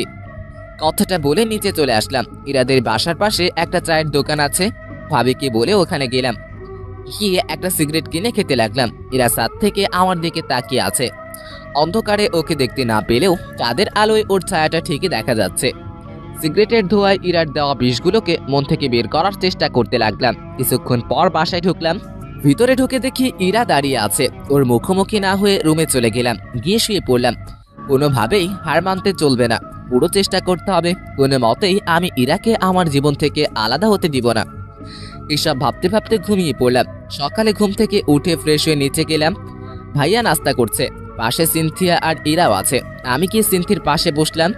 আমি আমার মতো খেতে লাগলাম। এরই মধ্যে সিনথি আমার কানের কাছে আসলো আর বলল, ভাইয়া আপনি আর আমি আজ ঘুরতে যাব। পাশ থেকে কথাটা হয়তো ইরা শুনতে পেল। ইরা সিনথির দিকে রাগি লুকে তাকালো। ওর চোখ দেখে সিনথির যায় যায় অবস্থা। তখন ইরা সিনথিকে বলল, এত কথা কিসের? খাওয়ার সময় যা, উপরে যা। তখন ইরাকে ভাবি বলল, আরে ওকে খেতে দে আগে। না, ওর খাওয়া লাগবে, তুই উপরে যা। সিনথি ভয় পেয়ে উপরে পালালো। ইরা আমার দিকে একবার তাকিয়ে উঠে গেল। ওর চোখ দিয়ে মনে হয় আগুন ঝরছে। সারাদিন ইরার সাথে কোনো কথাই হয়নি। বিকেলে বাজারে যাওয়ার জন্য বের হলাম। তখনই সিনথি আসলো আর বলল, ভাইয়া কই যান? একটু মার্কেটে যাব। ও আমিও যাব, চলুন, আমার কিছু কেনাকাটা আছে। আমি আর সিনথি বেরিয়ে পড়লাম। মার্কেটে গিয়ে সিনথি কেনাকাটা করতে লাগলো। তখনই একটা শপে একজোড়া পায়েল দেখে খুব পছন্দ হলো। আমি পায়েলগুলো ইরার জন্য কিনে নিলাম। ইরার পায়েল অনেক পছন্দ। আমরা মার্কেট থেকে বেরিয়ে আসব, তখনই দেখলাম ইরা মার্কেটের ভিতরে যাচ্ছে। ভাবলাম এখনই পায়েলগুলো ওকে পরিয়ে দেই, তাই ওকে ডাকতে লাগলাম। কিন্তু ও না শোনার ভান করে চলে যেতে লাগলো। আমি দৌড়ে গিয়ে ওর হাতটা ধরলাম। কি হলো, এতক্ষণ ধরে ডাকছি, শুনতে পাচ্ছ না? জানোয়ার, রাস্তাঘাটে মেয়েদের দেখলেই হাত ধরার ইচ্ছে হয়। কুত্তা, বাবা মা শিক্ষা দেয়নি? তোর মতো ছেলেদের জন্মের ঠিক নেই, সেই জন্য তোরা এমন করিস। আরেকদিন যদি দেখি তাহলে বুঝতে পারবি। কথাগুলো বলে ইরা চলে গেল। আমি ওখানে ঠাই দাঁড়িয়ে রইলাম। আশেপাশে সব মানুষ সবাই আমার দিকে তাকিয়ে রয়েছে। অজান্তে চোখ দিয়ে পানি পড়তে লাগলো। ইরা এমনটা করতে পারলো, হয়তো ভুলটা আমারই। কিন্তু আমার বাবা মা নিয়ে না বললেই পারতো। আজ বুঝে গেলাম ওর মনে আমি আর নেই। হঠাৎ করে কাঁধো কারের হাতে স্পর্শ পেলাম। তাড়াতাড়ি করে নিজের চোখের জল মুছে ফেললাম। তাকিয়ে দেখি সিনথি। ভাইয়া, আপু তোমার সাথে এমন করলো কেন? আমি ভাবতেও পারিনি আপু এমন করবে। তুমি তো খারাপ কিছু করনি। আরে বাদ দাও তো, আমি কিছু মনে করিনি। সেটা তোমার চোখ দেখেই বুঝতে পারছি। আমি আপুর ব্যাপারে অনেক লজ্জিত। আমি আপুর হয়ে তোমার কাছে ক্ষমা চাইছি। আরে কি বলছো? তুমি কেন ক্ষমা চাইতেছো? তুমি তো কিছু করনি। সব দোষ আসলে আমার ভাগ্যের। বুঝলাম না। আসলে কি জানো, মানুষ যখন কাছে কিছু পায় তার মর্যাদা দিতে পারে না, আর যখন সেটা চলে যায় তখন সেটা তার কাছে অনেকটা দামি হয়ে যায়। আর কিছু সময় উপর থেকে সেটা লেখা থাকে না। আমার ক্ষেত্রে হয়তো উপরওয়ালার মর্জি। কারোর মনে জায়গা করে নিতে উপরওয়ালার মর্জি থাকা লাগে নাকি? হয়তো বা না, কিন্তু সম্পর্কটা একটা পরিণতি পেতে গেলে, একটা হ্যাপি এন্ডিং এর জন্য তার আদেশ থাকা লাগে। তার ইচ্ছে না থাকলে রাস্তা একসাথে আসলেও ঠিকানাটা আলাদা হয়ে যাবেই। তোমার কথা কিছুই বুঝতে পারলাম না। একদিন বুঝতে পারবা, চলো বাসায় যাই। চলো। বাসায় আসলাম, ভাবি আমাদের কাছে আসলো আর আমাকে বলল, কিরে তোর গালে কিসের দাগ? তখন ভাবিকে সিনথি বলল, জানো আপু, ইরা আপু না। কথাটা বলার আগেই আমি সিনথিকে থামিয়ে দিলাম। কিছু না ভাবি, গালে একটা মশা বসেছিল, ওটাকে মারতে গিয়ে দাগ পড়ে গেছে। ভাবি আমার দিকে তাকালো। যা উপরে গিয়ে ফ্রেশ হয়ে নে। উপরে এসে শুয়ে পড়লাম। কি এমন ভুল করেছিলাম যে ইরা আমার সাথে এমনটা করলো? ভেবেছিলাম ওর অভিমানের জন্য হয়তো এমনটা করতেছে, কিন্তু এখন বুঝতে পারছি ইরা আর আমাকে ওর জীবনে চায় না। তাহলে ওর ইচ্ছেটাই থাক। নীরবে কেঁদেই চলেছে। কেন জানি না নিজেকে খুব একা লাগছে। মনে হচ্ছে জীবন থেকে কিছু একটা চিরদিনের মতো হারিয়ে গেল। শত চেষ্টায়ও তাকে আটকে রাখতে পারলাম না। চারিদিকটা কেমন যেন অন্ধকার হয়ে আসছে। চোখের পাতাগুলো জলে ভিজে গেছে। ভালোবাসা আমার সাথী না হলেও কষ্টগুলো আজ আমার সাথে ঠিকই আছে। ভালোবাসার সবচেয়ে বড় পাওনাটা হয়তো পেয়ে গেলাম। নিজেকে শেষ করে দেওয়ার ইচ্ছে করছে, কিন্তু সেটা করলে আম্মু, আব্বু, ভাইয়া, ভাবিকে ধোঁকা দেওয়া হবে। তাই এই যন্ত্রণা নিয়েই সারা জীবন হয়তো কাটিয়ে দিতে হবে। সারা রাত কেঁদেই গেলাম। বাইরে খেয়ে এসেছি বলে ভাবি আর ডাকেনি। জ্যোৎস্না রাতে জানালার পাশে বসে আছি, যাদের আলোয় কেমন যেন একটা মায়া আছে। আজ বুঝলাম কেন জ্যোৎস্না রাতের চাঁদ সবার পছন্দ। রাতের একলা সময় পুরনো কথাগুলো মনে করিয়ে দেয়, তা ভালো হোক বা খারাপ। রাতের আকাশ কখনো কাউকে একা রাখে না, সাথে রেখে দেয় কিছু কষ্টদায়ক পুরনো স্মৃতি। সারা রাত ঘুমাতে পারলাম না। সকালে ফ্রেশ হয়ে নিচে গেলাম। চোখের নিচে কালো দাগ পড়ে গেছে। মাথাটা কেমন যেন ঝিনঝিন করছে। ভাবির সাথে কথা বলে বাইরে চলে আসলাম। বাইরে এসে চায়ের দোকানের দিকে যেতে লাগলাম। হঠাৎ কি যেন মনে হলো, পিছনে তাকিয়ে দেখি ইরা আসছে। আমি কিছু না বলে এক দোকান থেকে এক প্যাকেট সিগারেট কিনে একটা সিগারেট ধরিয়ে পার্কের দিকে গেলাম। একটু পর ইরা ওর কিছু বান্ধবীর সাথে পার্কে এলো। আমি ওকে দেখে মাথা নিচু করে রইলাম আর নীরবে সিগারেট খেতে লাগলাম। হঠাৎ করে চোখ দিয়ে জল পড়তে লাগলো। তাড়াতাড়ি জল মুছে বড় একটা নিঃশ্বাস নিলাম। তারপর আরেকটা সিগারেট ধরালাম। এদিকে ইরা ইমনকে সিগারেট কেনা দেখে ওর পিছনে আসে, সাথে কিছু ফ্রেন্ডকেও নিয়ে আসে, যাতে ইমন বুঝতে না পারে। ইরা ইমনের দিকে এক দৃষ্টিতে তাকিয়ে আছে। কালকের ঘটনাটার জন্য ইরাও সারা রাত ঘুমাতে পারেনি। সারা রাত ইমনের জন্য কেঁদেছে। কালকে যে ওর সাথে এমন ব্যবহার করলাম, আজ আমার জন্যই ও কষ্ট পাচ্ছে। সব আমার জন্য। কোন মুখে ওর কাছে যাব? এসব কথা ভাবতে ভাবতেই ইরা কেঁদেই ফেলল। তখন ইরার ফ্রেন্ডস বলল, কি রে, কাঁদছিস কেন? ইরা কেঁদেই চলেছে। আরে বলবি তো। ইরা আর ওই জায়গায় না থেকে বাসায় চলে আসে। বাসায় এসে দরজা বন্ধ করে কাঁদতে থাকে। তখন ইমন একটু পর সামনে তাকিয়ে দেখে ইরা নেই। সারাদিন পর বিকেলে বাসায় যায়। ভাবি অনেকবার ফোন দিয়েছে, কিন্তু ফোন ধরেনি। বিকেলের দিকে বাসায় গিয়ে দেখি ভাবি বসে আছে। ভাবি আমাকে দেখে বলল, কই ছিলি? বাইরে। কি হয়েছে তোর বলতো? কাল বাজার থেকে আসার পর থেকে কেমন যেন হয়ে গেছিস। কিছু হয়নি। উপরে যা, তোর সাথে আমি একটু পর কথা বলছি। আমি রুমে এসে শুয়ে পড়লাম। মাথাটা খুব ব্যথা করছে। একটু পর ভাবি আসলো আর বলল, তুই সিগারেট খাস? আমি চুপ হয়ে গেলাম। আমি নিজে তোর শরীর থেকে সিগারেটের গন্ধ পেয়ে। কি হলো বলছিস না কেন? আমি চুপচাপ করে রইলাম। আর যেন কোনোদিন সিগারেট খাওয়া না দেখি। তারপর ভাবি আমার কাছে আসলো, আমার মাথায় হাত বুলিয়ে দিতে লাগলো আর বলল, এরা কি বলেছে তোকে? কিছুই বলেনি। তুই বলবি না জানি আমি। ভাবি সিনথিকে ডাক দিল। একটু পর সিনথি রুমে আসলো আর সিনথিকে বলল, কাল মার্কেটে কি হয়েছিল? কই কিছু হয়নি তো আপু। আরেকবার মিথ্যা কথা বললে থাপ্পড় মেলে গাল ফাটিয়ে দিব, বজ্জাত মেয়ে। ভাবির ধমকে সিনথি কেঁদে দেয়। কান্না করা বন্ধ কর। ভাবির ধমকে সিনথি চুপ হয়ে যায়, কিন্তু চোখ দিয়ে জল পড়েই যাচ্ছে। এখন বল কাল কি হয়েছে? একটাও যদি মিথ্যা কথা বলছিস তাহলে আজ তোর একদিন কি আমার একদিন। সিনথি সব কথা ভাবিকে বলে দেয়। ভাবি রেগে আগুন হয়ে যায়। আমার হাত ধরে ইরার রুমে নিয়ে যেতে লাগলো। ভাবি আমার কথাটা শুনো, ইরার কোনো দোষ নেই, আমি ওর হাত ধরেছিলাম। তাতে কি হয়েছে? এর আগে মনে হয় তুই ওর হাত ধরিসনি, আর হাত ধরেছিস বলে তোকে মারবে, বাবা মা তুলে গালি দিবে। ভাবি আমার কথাটা তো শোনো একবার। একদম চুপ করে থাকবে। ভাবির এমন রূপ কোনো দিন দেখিনি। ভাবি রেগে একদম আগুন হয়ে আছে। ভাবি আমাকে ইরার রুমে নিয়ে গেল। ইরা জানালার পাশে দাঁড়িয়ে আছে। তখন ভাবি ইরাকে বলল, তুই কাল ইমনকে কেন মেরেছিস? ও কোন সাহসে আমায় হাত ধরেছিল? চুপ, তোকে নিজের বোন বলতে ঘৃণা করছে। তুই জানিস ইমন তোকে কতটা ভালোবাসে, তাও তুই ওকে অপমান করলি, ওর বাবা মা নিয়ে গালি দিলি। ওর বাবা মা এখন আমারও বাবা মা। তুই এতটা নীচ হয়ে গেছিস জানতাম না। ইরা নীরবে কান্না করে যাচ্ছে। আজ থেকে তোর সাথে আমার কোনো সম্পর্ক নেই। আমারই ভুল। আমি কেন ইমনকে এখানে আনতে গেলাম? কালকেই আমরা এখান থেকে চলে যাব। তারপর আর ও কোন দিন এই বাসায় আসবো না। ইরা কোনো কথাই বলছে না, শুধু কান্না করছে। তখন ভাবি ইমনকে বলল, ইমন ভাই আমার, মাফ করে দে আমায়। আমার বোন এমনটা করবে আমি ভাবতে পারিনি। আমি ওর হয়ে তোর কাছে মাফ চাইছি। কি করছো ভাবি? তুমি আমার বড়, তোমার মাফ চাওয়া মানায় না।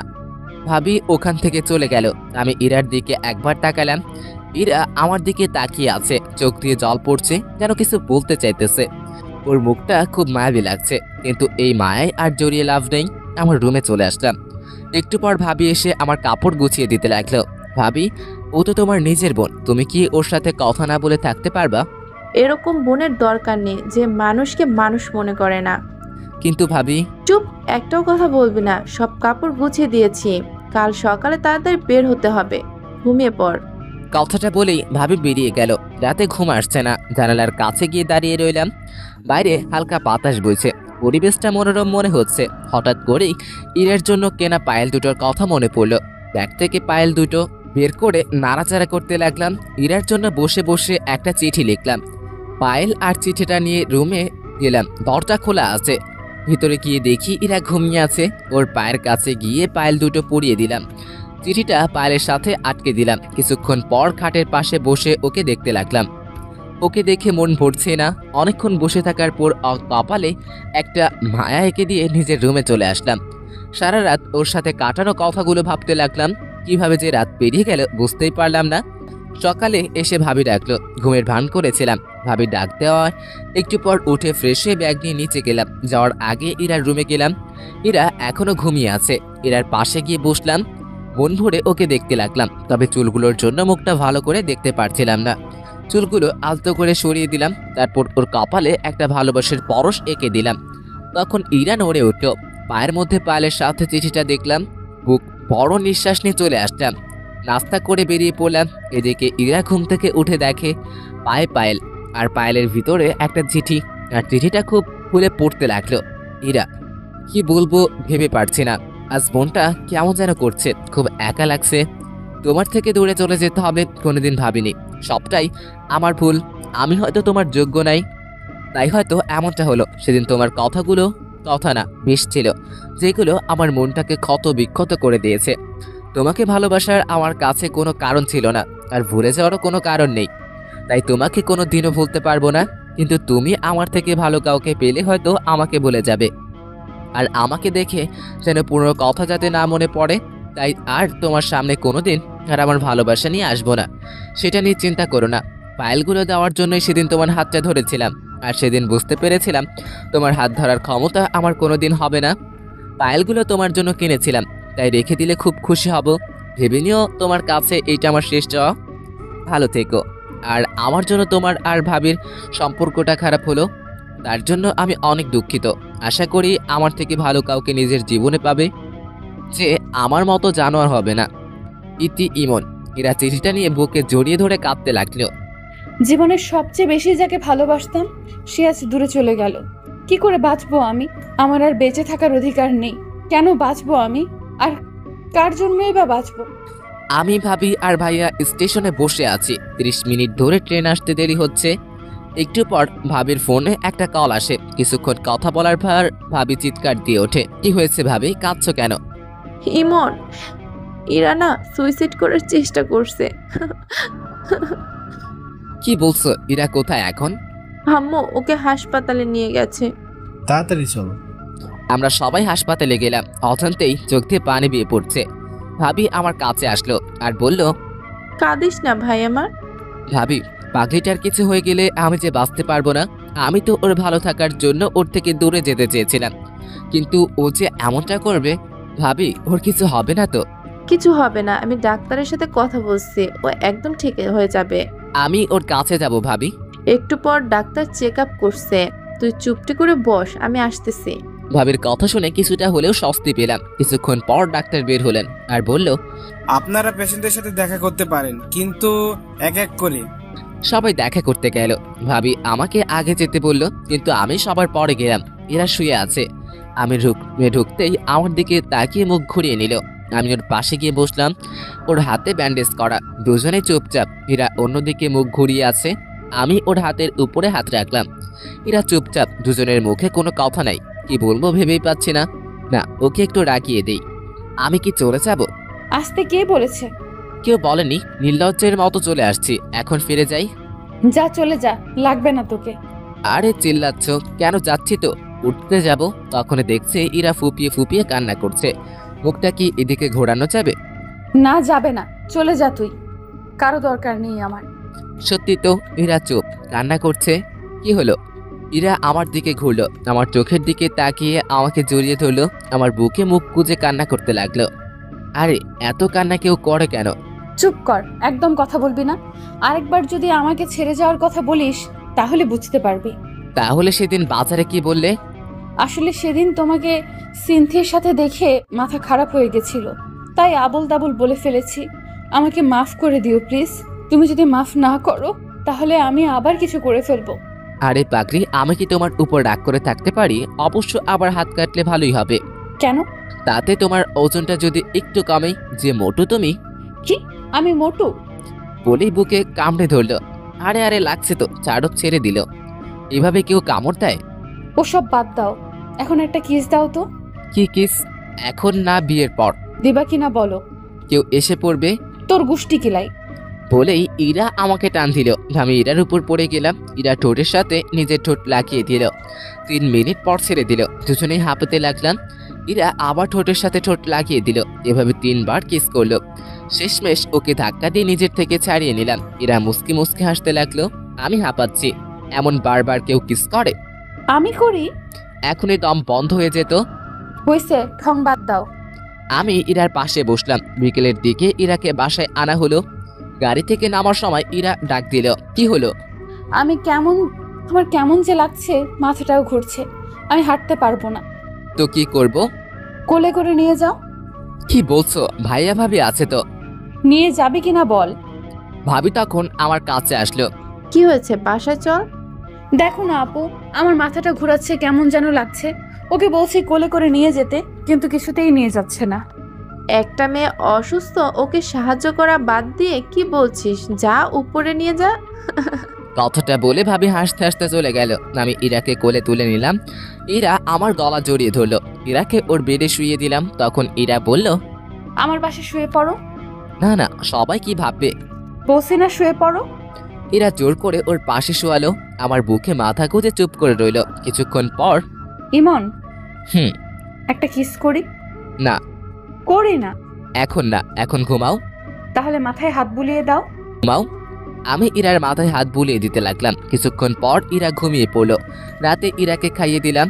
রাতেও ইরা ওর পাশে জোর করে শোয়ালো। ভাবিকে বললাম। ভাবি বলল, ইরা অসুস্থ, ওকে একা রাখা ঠিক হবে না। ভাইয়াও ভাবির সাথে নিল। মাঝরাতে। ইমন শুনছো? কি হলো? ছাদে যাব, চলো। রাত 1টা বাজে, এখন ছাদে গিয়ে কি করবা? চাঁদ দেখবো, চলো না। কাল গেলে হয় না? না হয় না, চলো এক্ষুনি। চলো। আরে আরে, আমি হাঁটতে পারবো না, কোলে নিয়ে যাও। ইরাকে কোলে করে ছাদে নিয়ে গেলাম। দুজনে দোলনায় বসলাম। ইরা আমার কাঁধে মাথা রাখলো। মুহূর্তটা চাওয়ার কিছু ছিল না। মনে হয় সময়টা এখানে থেমে যাক আমাদের এই মুহূর্তে। ইমন, আবার কি হলো? আর ছেড়ে যাবে না তো? যতদিন পর্যন্ত উপরে যে আছে তার ডাক না পড়ছে, ততদিন পর্যন্ত আমি তোমার পাশেই আছি। একটা কথা বলবো। বলো। একটা কিস দিবা? আবার? দিবা না? যাও, তোমার সাথে কথা নাই। আরে আমি কি বলছি দিব না? তাহলে দাও। ইরার কপালে একটা মায়া এঁকে দিলাম। এরকম করে কেউ কিস দেয়? তাহলে কেমন করে দেয়? দাঁড়াও, দেখাচ্ছি। এরা আমার কাছে আসলো। এরা নিঃশ্বাসের শব্দ স্পষ্ট শুনতে পাচ্ছিলাম। ইরার ঠোঁট আমার ঠোঁটের কাছাকাছি, কেমন যেন একটা অদ্ভুত অনুভূতি কাজ করতে লাগলো।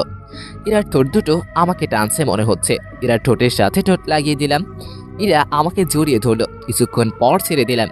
ইরা আমাকে আমার কোলে মাথা রাখলো, দুজনেই চন্দ্রবিলাস করতে লাগলাম। ভালোবাসায় প্রত্যেকটা মুহূর্ত একটা অদৃশ্য সম্পদ। ভালোবাসায় হারানো কিছু নেই। সবসময় প্রকৃত ভালোবাসা হয় না, কিছু সময় মানুষ মোহের শিকার হয় আর সেটাকেই ভালোবাসা ভেবে বসে। প্রকৃত ভালোবাসায় শেষে গিয়ে শুধু থেকে যাবে দুটি মন, আর জীবনের শেষ মুহূর্ত পর্যন্ত তাদের ভালোবাসা। হ্যালো বন্ধুরা, গল্পটি কেমন লাগলো অবশ্যই কমেন্ট করে জানাবেন। আর যারা এখনো চ্যানেলটিকে সাবস্ক্রাইব করেননি তারা অবশ্যই প্রেমের তাজমহল চ্যানেলটি সাবস্ক্রাইব করে রাখুন।